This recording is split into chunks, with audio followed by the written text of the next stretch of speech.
What is it about a trilogy that makes it irresistible to cult followings?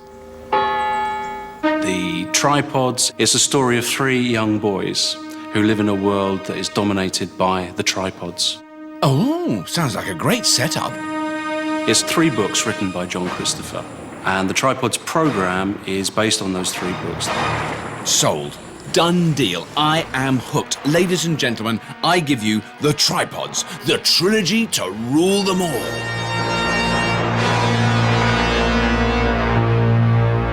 The Tripods have come to the world to enslave the human race. Now, the 3 lead characters create a plan to rid the world of the Tripods. And if you want to know how they do that, you're going to have to read book 3, because we never made it. They forgot to make the 3rd series. And it must be one of the very few sci-fi ideas where the little green monsters actually overcome the fine, noble earthlings. Yes, the plug was pulled on the 3rd installment of The Tripods, and it left the cast and crew in shock. But this trilogy in 2 parts still managed to attract a cult following that is faithful to this day. There are websites based in Germany, America, and several in this country that are just so enthusiastic about the program. It had all begun so well. The scale of the programme was ambitious, and it represented a massive commitment from the BBC, with its demanding and, for its time, groundbreaking special effects. We knew that we were a part of something that was quite new, innovative, and very special for the BBC. It was like the BBC's little baby. Doing the series like The Tripods was really pushing the BBC to its extreme. I mean, it'd never done anything like this. It was meant to be the BBC's glossiest SF effort. The Tripod series was the brainchild of producer Richard Bates. In the early 70s, he became determined to take a set of short novels by John Christopher and turn them into a television masterpiece.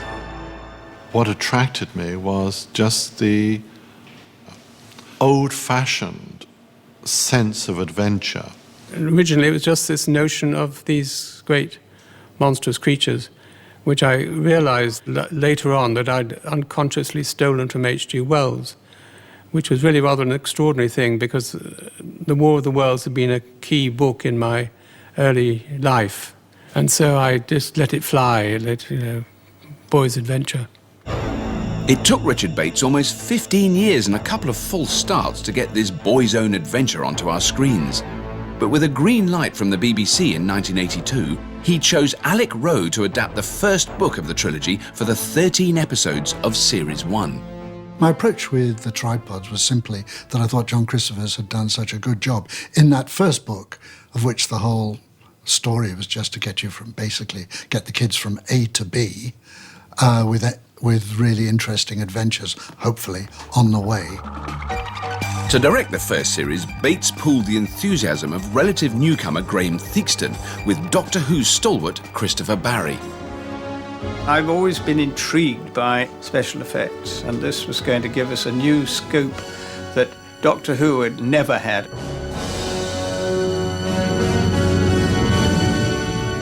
We were devoted to it from the word go, actually. I mean, one thought it was going to be a great success all along. The search to find the actors who would play the Tripod's 3 juvenile heroes took on X-Factor proportions. We held mass auditions. There were hundreds of applicants. I was told I was going for an audition for the Tripods, and I had no idea. I mean, it could have been a camera tripod advert. Shut up! We saw hundreds of people in sort of cattle market style, sort of weeding people out by the dozen. I can remember the day my agent, Tony Bowden, turned up. I was actually working with my father on a roof.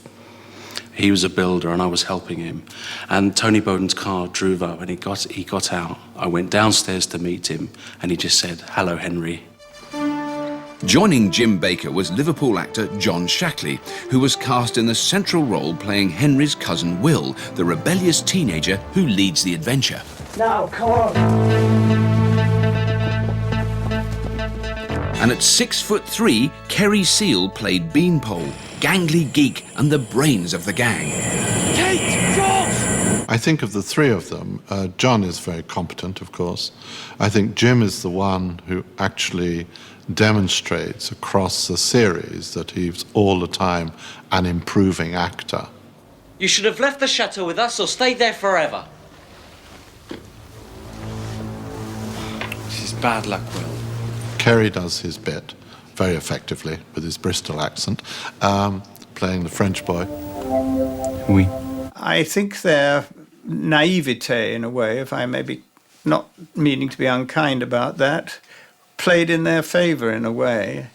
But there's no doubt that, I mean, Jim is the one who probably should have gone on to make a career for himself in the industry. Don't you understand? You'll still lead them there. That's what the tripods want. Henry always had a kind of a real look on life. He had a real outlook on life, and he told it like it was, which is very much me. The Tripods was first broadcast on BBC One in 1984 in that classic Saturday tea time slot. Doctor Who had been a favourite at that slot for a long time, a very long time. With the audience that came there for a regular Doctor Who science fiction slot, we didn't want to disappoint them. And it's very different. It's of a very different nature. It's much more of a sort of a narrative, through narrative that went over 3 books, over the trilogy. The story of the Tripods is one of rebellion and adventure. In the world created by John Christopher, the alien tripods rule without opposition. They achieve this through a brainwashing process called capping. A ghastly rite of passage type ceremony where at the age of 16, every teenager is taken to be robbed of their youthful rebellion and humanity.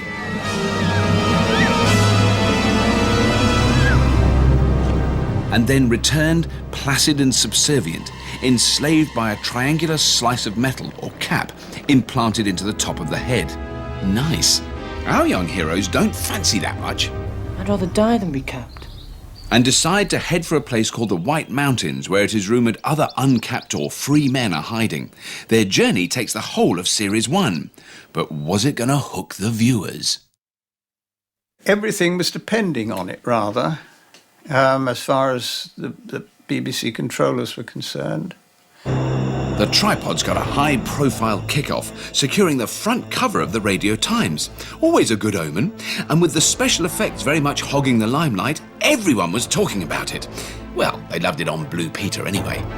Hello. Hello. If you're watching TV at tea time on Saturday, I'm sure you've recognised that those towering terrors were the Tripods. The first episode establishes the way of life for people living in this country under the Tripod's domination.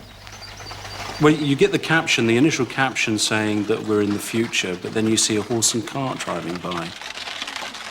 And immediately there's this, hang on a second, how can that be? There are no cars, there is no oil. We've gone back to the early 19th century. Why do I have to be capped? Everyone's capped when they come of age. But why?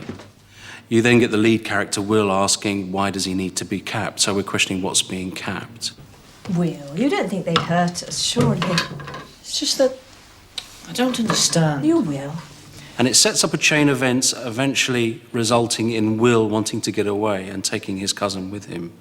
There is an atmosphere that develops, which is quite spooky, it's quite eerie, and I think that carries on through the series.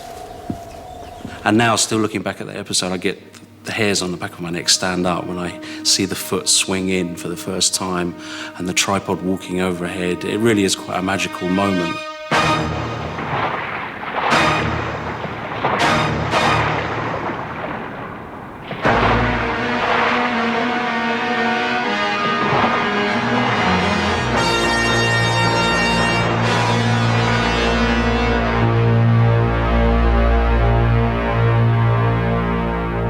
They never had a full tripod. They couldn't afford one. I think they managed to make 2 legs, and they stuck them in various places like lakes and things and made them look impressive. How big is it? Well, this one's 9 feet across. And what's that? Well, that ball is a socket that enables it to walk firmly on the ground, and the leg is 30 feet up. Goodness me. The foot was actually taken around quite a lot because I think they realised it was really the only thing you saw against the scale of people, how large these were. They actually were. They towered above the houses. Were there any surfaces on which it wasn't quite so happy? It wasn't very happy on the water. The first sequence required that the tripod arrived and stood in the village pond. So when we brought the legs on the end of 3 long-armed cranes and put them on the water, they floated away like that. The problem was to get them to stand still, or even, ideally, of course, be submerged. So that took all day. So that day's filming was lost while we all sat and watched. So it had its nightmarish moments as well. But I remember the first time we did it and got it right, I was really excited because it did look terrific. It's that first shot in episode 1 when the tripod is standing in the village pond. It looks a great shot.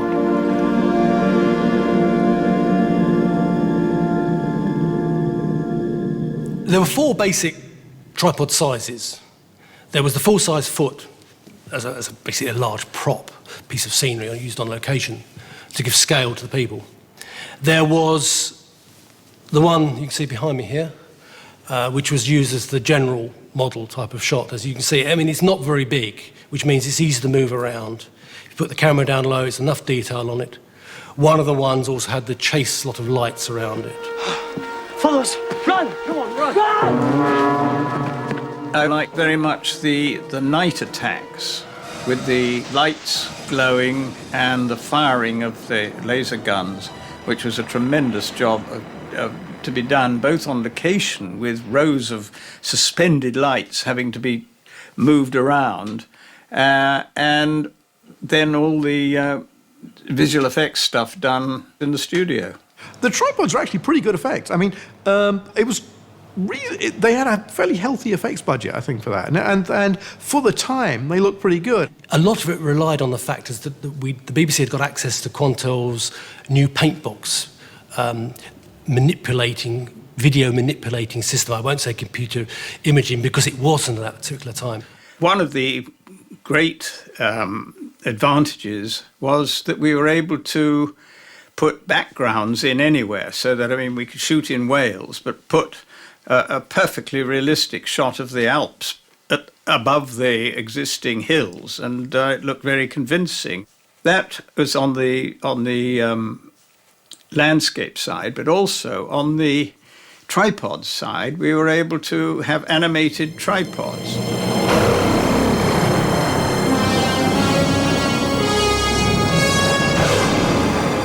The tripods were chasing the boys, and they went through the woods, and the legs came crashing down, knocking down trees, and we saw the tripods coming up behind the trees, and there was one shot where they look up, and all you see is treetops and the bottom of a tripod going right past it underneath. I thought that was a rather stunning shot. Quantel Paintbox was nowhere near as sophisticated as the machines that create today's special effects, but in the early 80s, it was brand new and as rare as a button fly on the Starship Enterprise. There were only 2 of them in the country. BBC had both of them, but they were owned by the weather department. So our problem was how to get hold of these computer devices when they were being used by another department. So we were having to beg, borrow, and steal them at odd times of the day and literally at night. So as the nation slept, the tripod's visual effects team manipulated monsters, at least until Bill Giles arrived in the morning and they had to clear off. Far from ideal circumstances that only added to the fact that even very simple special effects were also very expensive. Of course, the series is called Tripods, so you expect to see tripods, but actually in the first series of tripods, there wasn't very many tripods. Actually, I think every episode has a sight of a tripod in there somewhere, but they do seem to forget the alien invaders and go off on other little subplots. Because of time and budget constraints that I knew would be there from day one, I limited myself to hopefully achieving up to 60 seconds of tripods and other effects per episode. You can't really do without your lighting and your scenery and your cameras and whatever, but in some ways you can do without effects. So I think that was probably the reason that they got away with the minimum amount of tripods, you know, one token tripod to show, yes, you're still watching the tripods, there's a tripod. You might well criticize the series for being called The Tripods and not having a lot of tripods in it, but I'm afraid that was the reality and that was all that we could afford. So we concentrated on the boys. I think they probably did a bit too much getting away from the tripods. There was a bit too much sense that, yeah, maybe we should get back to what this program is about. Because it went with that attenuated 13-episode runs, it was a program that seemed to dawdle. Yeah, our heroes were on a quest, but it wasn't a terribly urgent quest. I know it's already September and winter will soon be here, but it's good to stop and have some fun. We deserve it.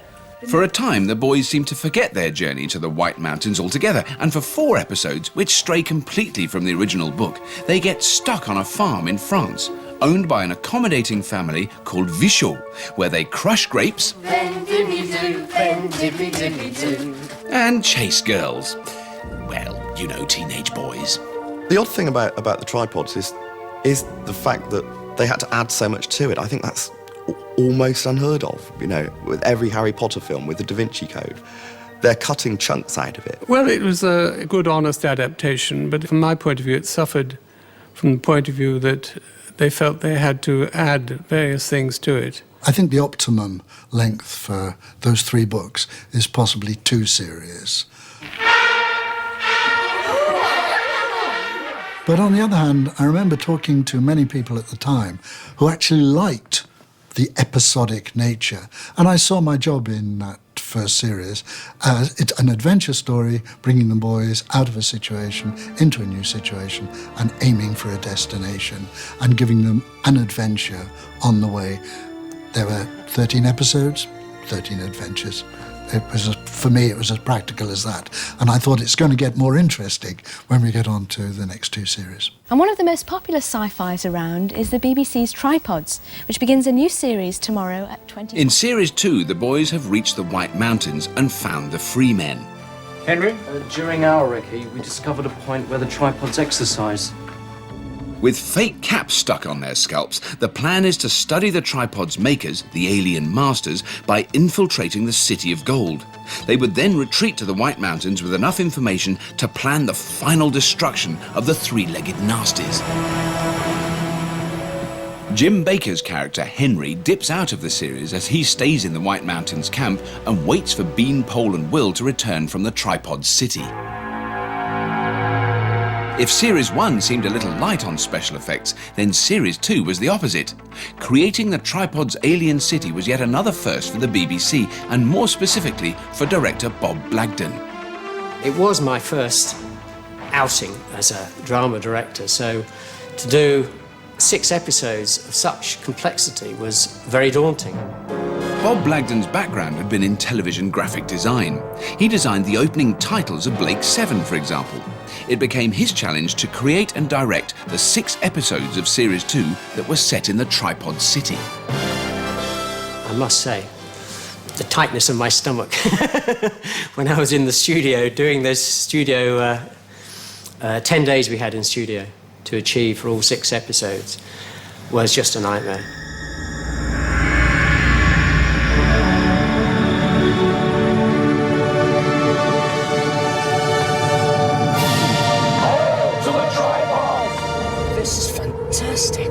The city was the largest model they'd ever made. It was 1,200 square foot, and that was just a third of the city.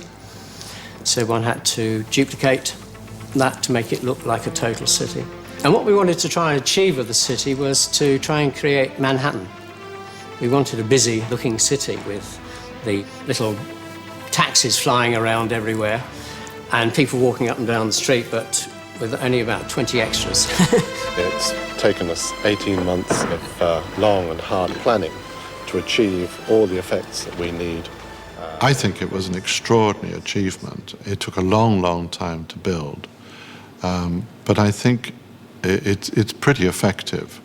One wouldn't dream of doing that today. I mean, with modern computer techniques, you simply would not need to build that physical model. The effects on tripods, whether both the visual effects and the electronic effects, I think at the time were cutting edge. It doesn't mean every single effect works, Same way as not every single editor cut works, or every single shot works, or every single actor ever gets his lines absolutely correctly. I mean, it's always a compromise to a certain extent. It was very nice to read that people felt that we, not in a minimal way, achieved some of the level of a sort of Hollywood movie, but looking back on it now, I would say, no, it didn't. You're impressed? Does it show? Wait till you see the city. Follow me. The city episodes also saw an interesting change of costume.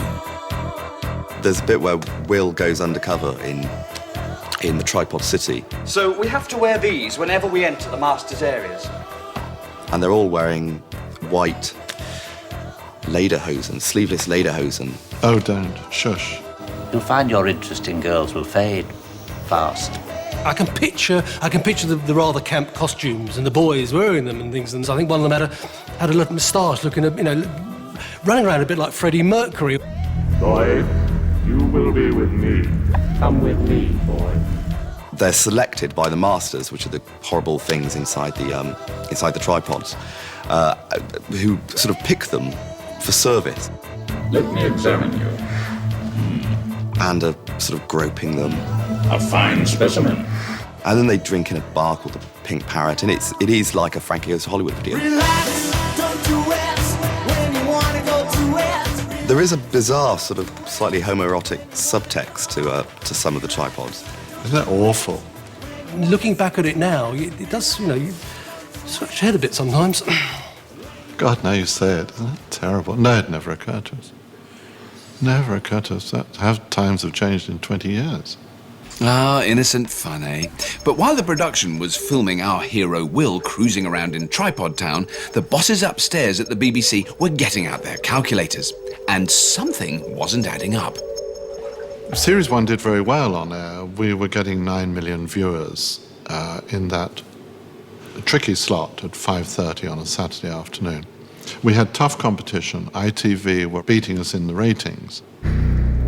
Figures like that are exceptional now, but back then, in the Tripod's time slot on ITV, light entertainment shows like Blockbusters and the Crankies Club were drawing in more viewers and costing a lot less to produce. And I'm told that the men in suits, the accountants of the BBC, which were taking over the BBC at the time, could not see the value of it. They couldn't see where the money was being spent. They didn't realise that we were pioneering effects that had never, ever happened before. Series 2 was still being filmed when the decision was made to cancel the third and final series.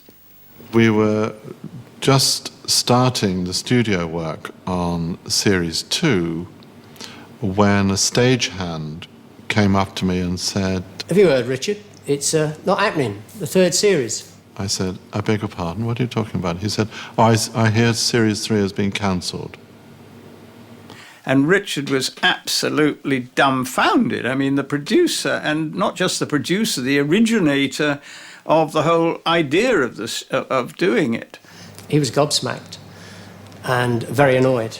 It was quite extraordinary, and of course then the word got round to everyone, and it was very, very disheartening. When I was told there wouldn't be a third series of the Tripods, my initial response perhaps was, come on, this is rumour mongering coming off the studio floor, I think we still hoped in our heart of hearts that it was really, that Richard would get us out of it, because he was so determined to try, and even if it meant going and making it at another studio. And I kept saying to Richard, because he wanted me to go on to do the third series, we've got to make this. Can't we get money from elsewhere? As time went on, and I struggled to find out exactly what the situation was, it became clear that there was no going back. There was not going to be a third series. Can we have a bit of sweat, please, on Jim? With the belief that somehow the final part of the story would eventually be told, the filming of Series 2 ploughed on. No rewrites were made until the very last episode. When I was directing the final episode up in Wales, Switzerland, that very last scene where the boys come up over the rise and look down at the village burning down below them. The tripods have destroyed the free men's camp, and with it, the human race's only chance of survival. As our heroes sit with tattered remnants of their force, looking at their destroyed camp. And that was to be the final shot of the entire series. And he says, "Has it all been for nothing?" Has it all been for nothing?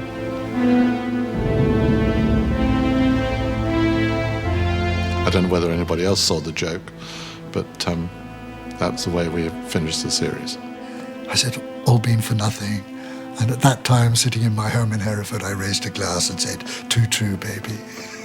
I felt at the time it had all been for nothing. I mean, we had worked incredibly hard. I mean, it nearly killed us all. It was a tough series to make, and we felt that we'd been kicked very unkindly and not given a chance to explain ourselves or justify ourselves. Do you mind very much? Of course I mind. But I respect the decision. Series 3 was Henry's finest moment. He was essentially the person that saved the world from the tripods, and I was very much looking forward to that. So when I was told that it wasn't going to be made, I really was... I'd stiff up a lip and all that and sort of put a brave face on it, but inside I was very upset. I think it's bad news that they never did it, and it's very wrong to renege and on doing a third series, and an audience out there that was begging to see the third series. Of course, Tripods was never finished. There are 3 books, they did 2 series. And I suspect probably annoyed a lot of the fans, to put it politely, because the fans want all 3 books. It's like doing Lord of the Rings and we're only going to do 2 of them. You're not going to do the last book. The fact that we didn't finish the series still pains me to this day. It's not something really I shall probably ever quite get over. I think the Tripods does deserve some plaudits for taking an SF book very seriously, and I think you've got to admire the ambition of it and the fact that I think there's a lot of integrity in the Tripods. I don't think it always comes off. I think it's kind of slightly worthy, and it's often dull, but I think you've got to hand it to them for the sheer scale of it, which is not what was being done with Doctor Who at the time or Blake 7. 20 years later, the incomplete trilogy has a new generation of loyal fans, but none of the original 3 heroes stuck with acting. Kerry Seal became a teacher, John Shackley is now a successful businessman, and after a brief spell behind the camera, Jim got back on the road. I drove the number 13 bus for 4 years, and I'm now driving trucks and lorries delivering supermarket groceries. So the last 20 years is one sentence, whereas the Tripods, the 2 years I made Tripods, is a whole essay. And the fact that the Tripods is now bubbling up again, it's now coming back to life, is just fantastic to see it all again. I mean, I'm quite used to the Doctor Who fan club, but then that was running for years and years and years. But this, with just one outing, I mean, it's astonishing. It wasn't ever repeated, was it? Or no, not even repeated. Astonishing. I'm flattered that, there is a fan club. It amazes me that 20 years later, the DVD is still being sold. To realise that the work that I did back then is really having an effect. I mean, that's the accolade for an actor. It's not the celebrity status and being the front of Heat magazine. Being an actor is all about the crowd actually saying, "My God, I really liked what you did there, and you really helped me to believe that the story." That's the true adulation, and I'm still getting that now, so that makes me feel great, and I can quite happily carry on driving trucks for the rest of my days, knowing I did a good job back then.